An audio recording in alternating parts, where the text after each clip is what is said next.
J'habite donc dans un endroit où il y a un énorme escalier qui grimpe 3 étages. Et j'habite au 3e étage, au fond d'un couloir. Et j'avais pensé monter avec toute la caméra en noir et blanc. Et quand on ouvre la porte de mon intérieur, que tout d'un coup ça devienne de la couleur. Oui. Sur la palette, vous voyez qu'il est écrit Willows. C'est donc mon nom de peintre.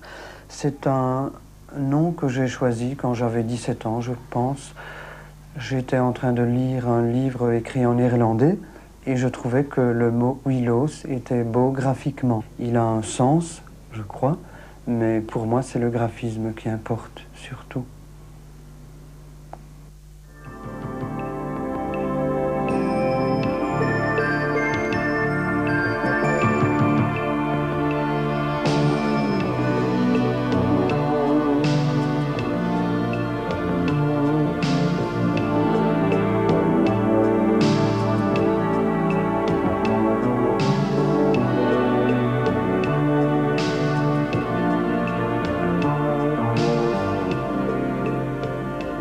C'est une activité intéressante pour moi d'abord parce qu'elle me permet de faire quelque chose avec quelqu'un, de m'accorder au rythme de quelqu'un avec qui je cours et bon, finalement c'est un peu ce qui dans la peinture se passe avec les couleurs, mais ce qui est un peu insolite et anecdotique aussi d'ailleurs, c'est que c'est un peu à cause de ce sport que j'ai commencé à faire les tableaux qui sont devenus chez moi des tableaux hyper réalistes. Parce qu'un jour j'étais allé courir, et en rentrant chez moi j'enlève mes chaussures et mes chaussettes. C'est à ce moment-là des chaussettes blanches à rayures bleues. Et je les avais posées sur un tapis qui était constitué par des rayures colorées. Alors quand j'ai vu les chaussures, que j'ai toujours gardées d'ailleurs, les chaussettes et les rayures colorées, mais je me suis dit, bon Dieu, quel sujet très intéressant à travailler. Alors j'ai commencé à travailler ce sujet-là, et puis plus je l'ai travaillé, plus j'ai eu envie de pousser l'étude, et à ce moment-là, je me suis dit, mais voilà en route vers l'hyperréalisme, et c'est comme ça que, bon, à un moment donné, j'ai fait des choses qui ne sont pas vraiment hyperréalistes, mais qui sentent l'hyperréalisme, disons. L'hyperréalisme existe dès l'instant où vous souhaitez atteindre dans votre système de représentation une précision qui va presque au-delà de la précision photographique. Si je supprime le graphisme propre à la boîte à coca, ce n'est plus une boîte à coca, donc je suis un peu... il y a dans mon modèle à ce moment-là quelque chose d'un peu tyrannique, quoi. Et ça me gêne, tandis que si demain je me dis, bon, ce serait peut-être mieux... non, je sais bien que non, mais si je me dis, je pourrais essayer de supprimer ça, je supprime, puis je le remets si je considère que c'est mieux. Mais avec une boîte à coca, il n'y a pas moyen. Si je veux faire des chaussures Adidas et que je supprime une des 3 lignes, ce ne sont plus les chaussures Adidas, donc je ne sais pas. Mais j'ai quand même fini par trouver que l'hyperréalisme, c'était un peu une impasse, quoi.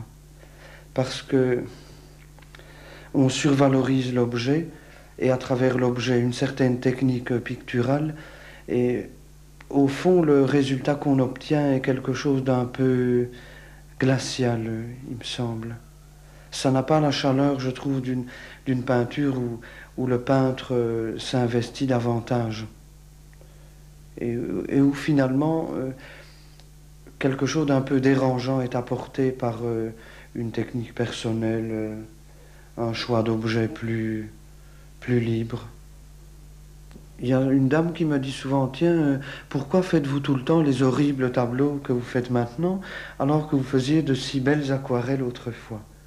Je vois bien que pour un certain public, si je continuais à faire les aquarelles comme je les faisais au moment où je travaillais avec Marie-Oé, ce serait beaucoup plus simple pour moi, parce que c'est vrai que d'un certain point de vue, à un certain public, par exemple, les tableaux que je faisais il y a 6-7 ans, avec les boîtes à coca, les chaussures de sport, c'est invendable auprès d'un certain public en tout cas. Ce sont les collectionneurs et les amateurs de peinture qui achètent ça, mais Les gens par ici qui ont envie de mettre un tableau dans leur salon, ils veulent le clocher de leur patelin avec la rivière et un petit pont à côté. Ce que je n'aimerais pas, c'est que quelqu'un m'achète un tableau en se disant, bon, il me faut un tableau pour mon salon, j'ai justement un peu d'argent, ben, autant celui-ci qu'un autre, non. Mais je crois que le type de tableau que je fais me préserve, grâce à Dieu, de rencontrer ce type d'acheteur, oui. Oh, il y a des peintres qui ont des palettes anarchiques. Bien.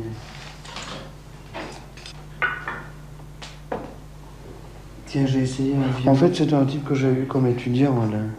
Et bon, probablement que ça l'a un peu intéressé d'avoir un professeur qui fait de la peinture. Puis il s'est mis un peu, il a travaillé avec moi. Mais on s'est rendu compte qu'on avait des choix radicalement différents dans la peinture. Et finalement, ça me plaisait beaucoup que ça se passe comme ça. Alors il me montrait ce qu'il faisait, puis il me parlait de mon propre travail. Puis une fois ou l'autre, on a peint ensemble et c'est une expérience oui, qui m'a vraiment séduit. Un type comme Alain Cheron, ce qui l'intéresse, je crois surtout, enfin, il est difficile de savoir vraiment ce qui intéresse quelqu'un d'autre, mais je crois que c'est la couleur utilisée dans une peinture abstraite. Une sorte d'abstraction lyrique. Je crois que c'est un peu comme cela qu'on pourrait caractériser son travail. Et moi, évidemment, je vous le disais tout à l'heure, c'est plutôt la peinture figurative qui m'intéresse. Et d'ailleurs, il me semble que même dans tous ces tableaux qu'on a peints avec Alain, si on regarde un peu, on trouve des figures. Et il y a même, si le tableau est considéré dans un sens bien précis, souvent un élément figuratif organisateur.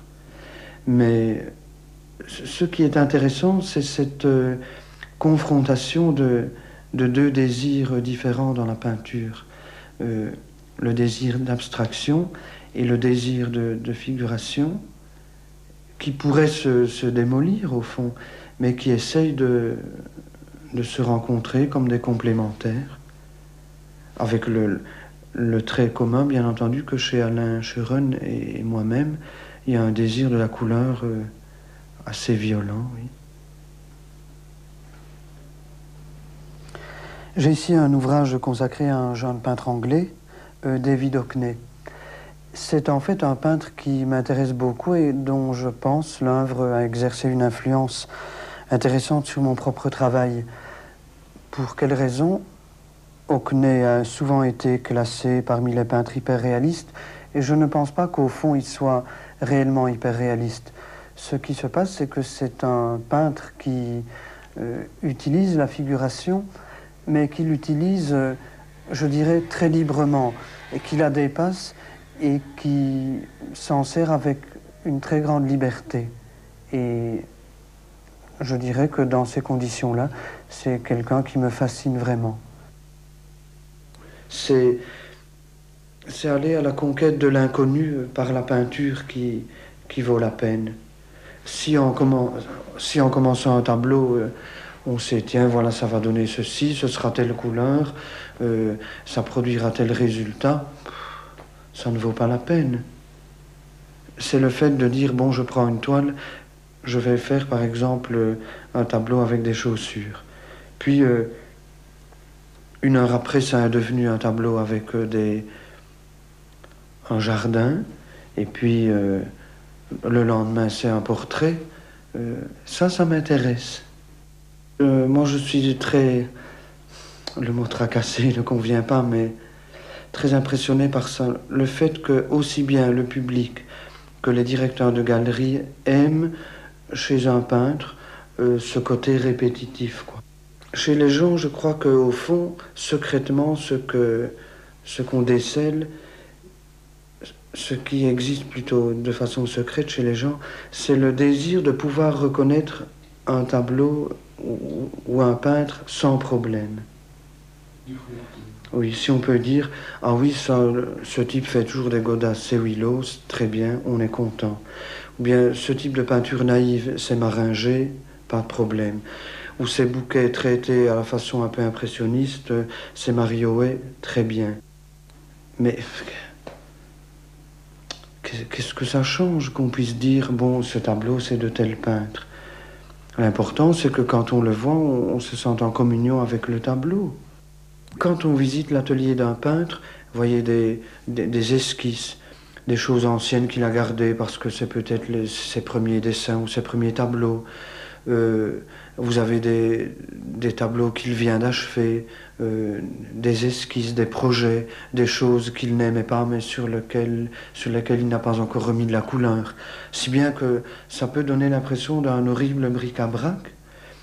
Et ça, c'est quand même un peu ennuyeux, je trouve, un peu gênant.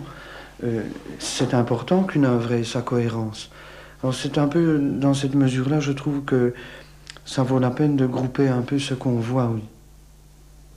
Sinon, on se dit, qu'est-ce que c'est de ce type qui fait ceci, ça, il ne sait à quel sens vouer ou quoi? J'ai une admiration sans limite pour l'œuvre de Matisse. Quand on voit la masse d'étapes par lesquelles Matisse est passé, c'est impressionnant.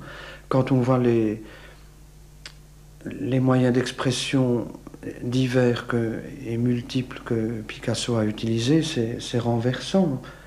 C'est impressionnant et ça suscite l'admiration en tout cas. Je crois que ce sont les mauvais peintres, enfin mauvais peintres. Enfin, j'ai un peu tendance à dire en tout cas que ce sont les mauvais peintres qui font tout le temps la même chose. Et le public aime ça, hein. J'essaye de peindre tous les jours. Il faut quand même une certaine paix intérieure, enfin paix intérieure, un certain calme d'esprit pour... disons, ça peut être la tempête dans la tête, mais si au moment de peindre, il faut se dire, bon, je dois aller chercher des tomates pour dîner, bon, il n'y a pas moyen de travailler, hein. Enfin, moi, je ne saurais pas. Au moment où je peins, je veux pouvoir me dire, la seule chose importante pour moi, pour l'instant, c'est mon tableau. Tant pis pour le repas, mais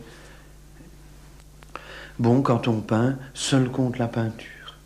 Le repas, tant pis, on dînera à 4 heures, mais c'est d'abord la peinture. Et oui, c'est probablement un des aspects les plus séduisants. C'est cette priorité absolue donnée à la peinture. Hier ou avant-hier, j'entendais quelqu'un qui était en train de chanter dans un lieu public et je le regardais surtout et je disais à la personne qui était à côté de moi, je vois vraiment que c'est un artiste. Oh, le mot artiste ne me plaît pas vraiment beaucoup, mais je voulais dire par là que je sentais que c'était quelqu'un qui était tout entier engagé dans ce qu'il faisait. Et au moment où il chantait avec beaucoup de bonheur, je sentais aussi que c'était quelqu'un qui souffrait énormément. Et j'ai toujours l'impression que dans son travail, un peintre ou un romancier ou un poète enfin, ou un musicien, un peintre s'investit vraiment beaucoup et avec tout le bonheur et tout le malheur dont il est capable.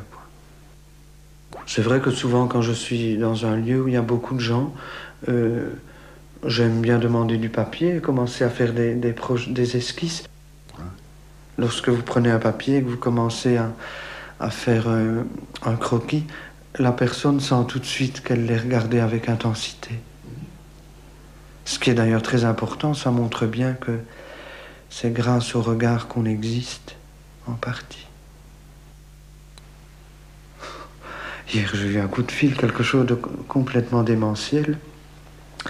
Il y a une dame de Bastogne qui me téléphone et qui me dit « Tiens, quand vous vendez des tableaux, vous faites des certificats d'authenticité ?» Je dis « Pourquoi faire ?» Ah, mais me dit-elle, je viens de vendre 2 ou 3 tableaux et les gens aimeraient avoir un certificat d'authenticité. Vous n'en faites pas, me dit-elle. Je dis, quand on sera Rembrandt ou Paul Delvaux, il sera encore temps d'y penser, mais en attendant, je me dis, les gens sont malades, hein. Je trouve que c'est alarmant, hein. Si le voisin, quelque part par ici, se mettait à peindre des tableaux et les signait Willows, moi ça ne m'ennuierait pas du tout. Hein. Parce que je me dis que quelqu'un qui connaît mon travail verrait bien que ce n'est pas mes tableaux.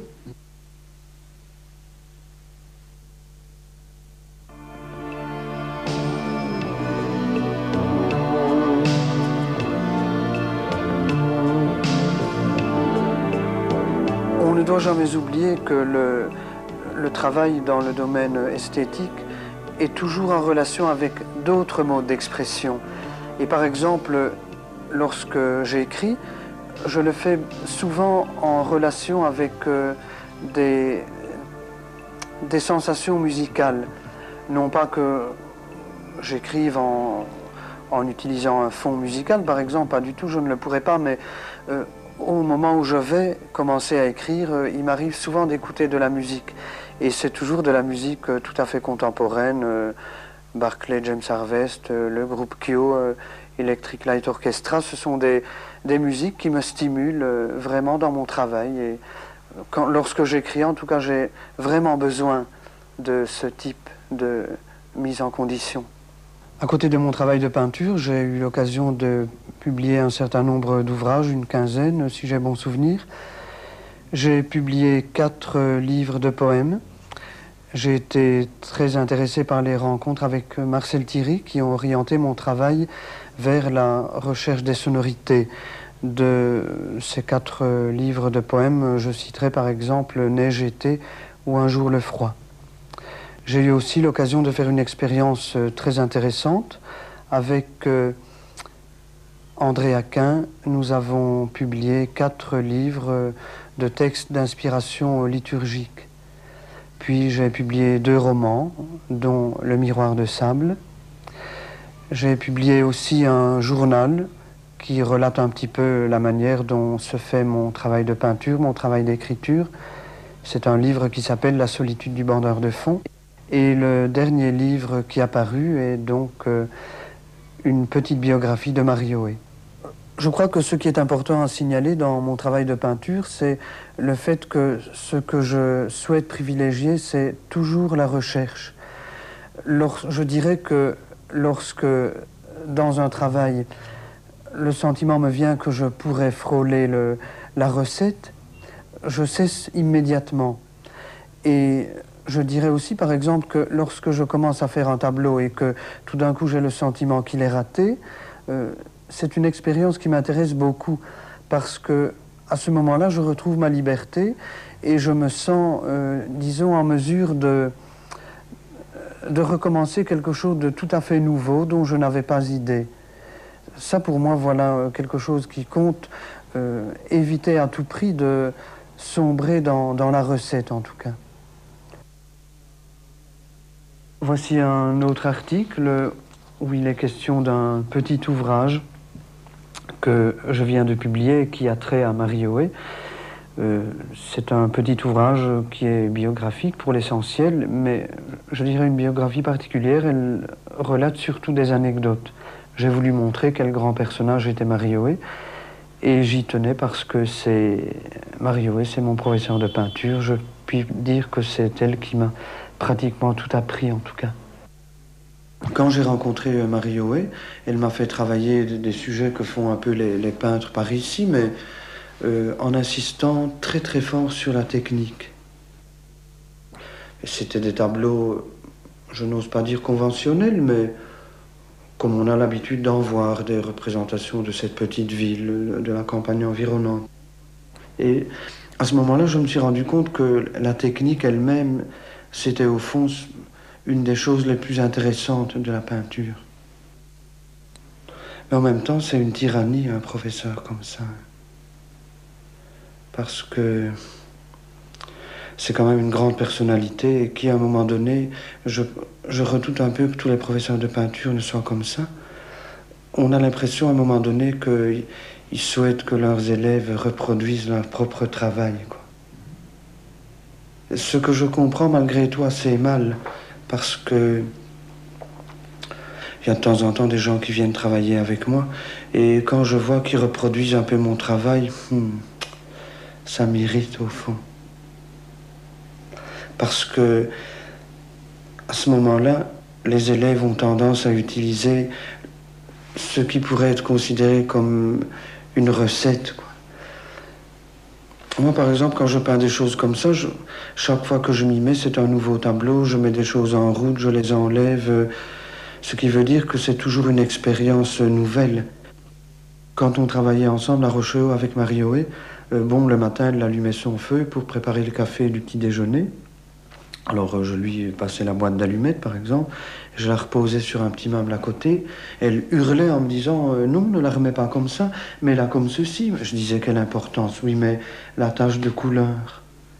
Donc je crois qu'un peintre qui prend sa vie de peintre au sérieux a l'œil en éveil tout le temps. Je crois que ce qu'il fait à tous les moments de son existence conditionne son travail. Et c'est pour ça, par exemple, que moi, personnellement, j'aime bien vivre dans un intérieur que j'ai aménagé moi-même, parce que je trouve que c'est important pour moi, quand je m'éveille le matin, d'être dans une harmonie. Quand je me couche, de me trouver dans une harmonie de couleurs, d'avoir autour de moi mes tableaux, et pas d'être